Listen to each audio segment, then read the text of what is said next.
6:15 a.m. train from Chicago to Milwaukee was Sarah's lifeline, her only affordable way to commute to her weekend job at the farmer's market. At 23, she juggled 3 part-time positions just to keep her cramped studio apartment and pay for her night classes in accounting. The worn canvas bag on her lap contained her entire world, a thermos of instant coffee, 2 peanut butter sandwiches, and her notebook filled with budget calculations that never seemed to add up. Sarah's eyelids felt heavy as lead. She'd worked until midnight at the diner, came home to study until 3, and now faced another 12-hour day selling organic vegetables to customers who spent more on lunch than she earned in a week. The train car was nearly empty, just her, an elderly woman knitting in the front row, and a man in an expensive charcoal suit sitting across the aisle. She tried to focus on the passing landscape, but exhaustion pulled at her consciousness like quicksand.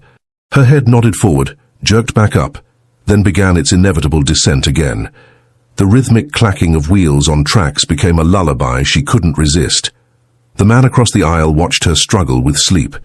His name was Marcus Wellington, though few people outside boardrooms knew that name belonged to the 32-year-old CEO of Wellington Agricultural Holdings, one of the largest sustainable farming operations in the Midwest. He'd chosen the early train specifically to avoid recognition, preferring the anonymity of public transportation over his usual private jet when traveling to inspect his properties. Marcus noticed the girl's threadbare jacket and the careful way she clutched her bag. Her face, relaxed in near sleep, showed the kind of bone-deep tiredness that came from working multiple jobs. He remembered that exhaustion from his own childhood, before his grandmother's ranch became his empire.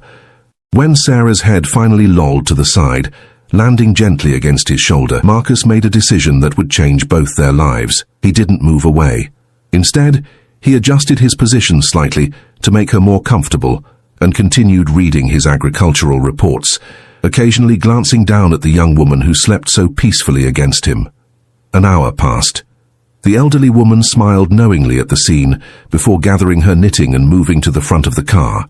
Marcus found himself studying Sarah's face, the determined set of her jaw even in sleep, the calluses on her hands that spoke of hard work, the small scar above her left eyebrow that suggested a childhood accident.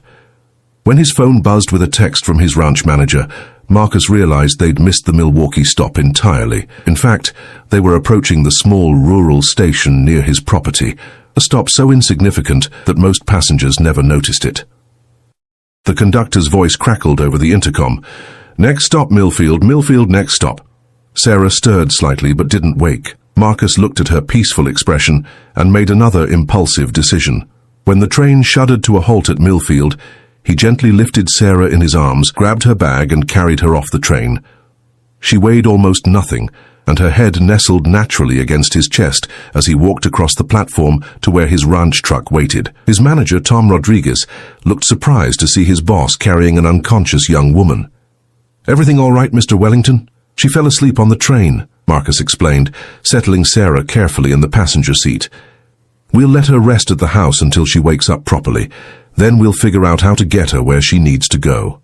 The drive to Wellington Ranch took 20 minutes through rolling hills, dotted with cattle and fields of corn stretching to the horizon. Sarah slept through it all, occasionally murmuring something unintelligible but never fully waking. Marcus couldn't explain why he'd taken such an extraordinary action. Perhaps it was the vulnerability he'd seen in her sleep, or the recognition of someone fighting the same battles he'd once fought. Wellington Ranch sprawled across 3,000 acres of prime Illinois farmland. The main house, a restored Victorian mansion that had belonged to Marcus's great-grandmother, sat atop a gentle hill overlooking the entire operation. Marcus had spent millions renovating it while maintaining its original character, wraparound porches, gabled windows and gardens that his grandmother had planted decades ago. He carried Sarah to the guest room on the first floor, laying her gently on the antique quilt that covered the four-poster bed. Her breathing was deep and regular, and color had returned to her pale cheeks. Marcus placed her bag on the nearby chair and left a glass of water on the nightstand. Downstairs, he found himself pacing the kitchen while his housekeeper, Mrs. Chen, prepared breakfast. "You did what?" she asked, her eyes wide with disbelief. She looked exhausted, Mrs. Chen, completely worn out. "I couldn't just wake her up and send her on her way." And what happens when she wakes up in a strange place? She'll be terrified. Marcus hadn't fully considered that possibility.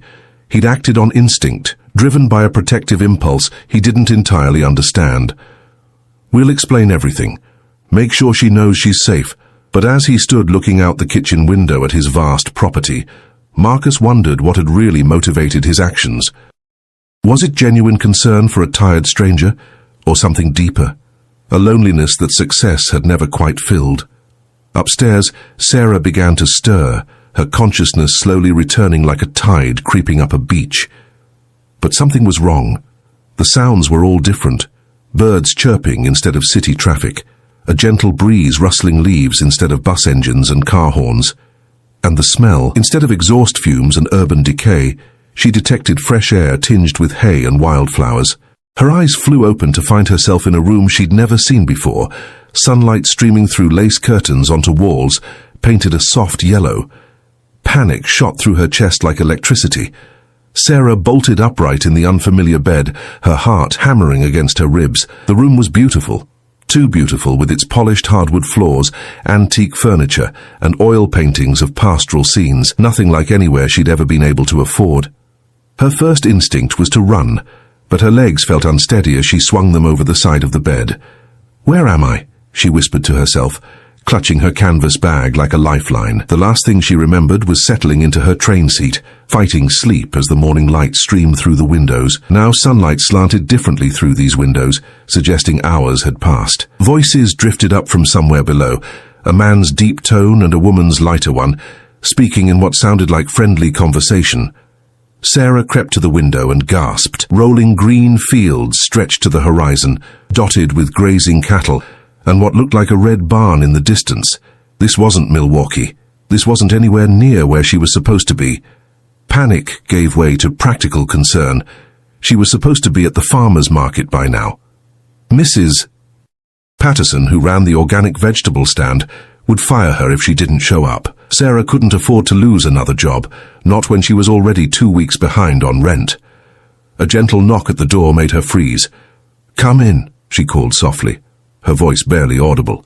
The door opened to reveal an Asian woman in her 50s, carrying a tray with steaming coffee and what smelled like fresh-baked bread. Her smile was warm, but cautious. "Good morning, dear. I'm Mrs. Chen, the housekeeper here. How are you feeling?" "I'm confused," Sarah admitted, accepting the tray gratefully. The coffee was real coffee, not the instant powder she was used to, and it smelled like heaven. "Where exactly am I?" "Wellington Ranch, about 40 miles southwest of Chicago.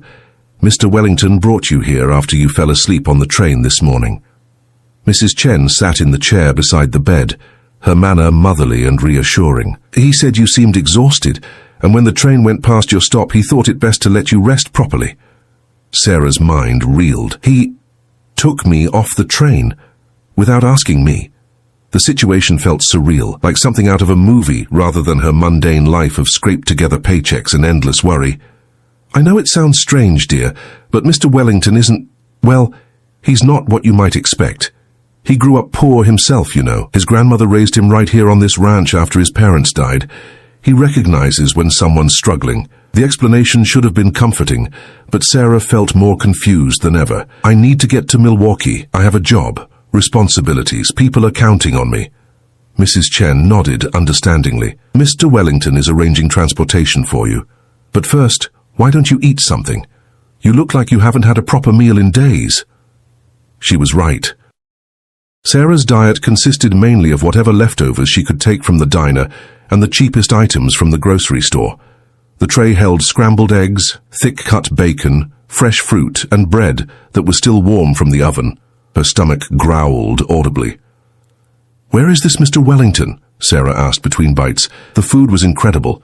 The eggs creamy and rich, the bacon perfectly crispy, the bread with a texture she'd never experienced from store-bought loaves.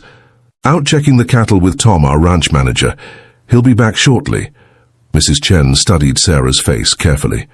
"Can I ask what takes you to Milwaukee every weekend?" Sarah explained about the farmer's market job, her other positions, her night school classes.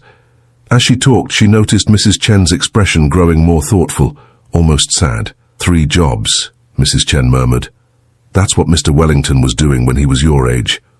Working himself to the bone, trying to save this place after his grandmother passed. Nearly killed himself with exhaustion. But he's wealthy now, Sarah said, gesturing around the elegant room.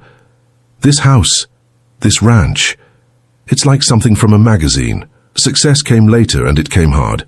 He built Wellington Agricultural Holdings from nothing, turned sustainable farming into a multi-million-dollar operation.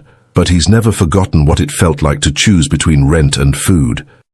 The sound of truck doors slamming interrupted their conversation. Through the window, Sarah saw two men walking toward the house, one older with weathered skin and a cowboy hat, the other tall and broad-shouldered in jeans and a work shirt. Even from a distance, she recognized the second man's confident stride. "That's him," she whispered, remembering the expensive suit from the train.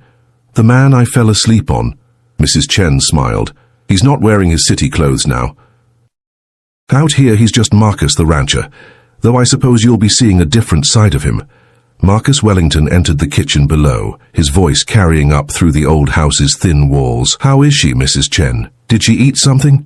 "She's awake and asking questions, worried about her job in Milwaukee. I'll talk to her, explain the situation properly."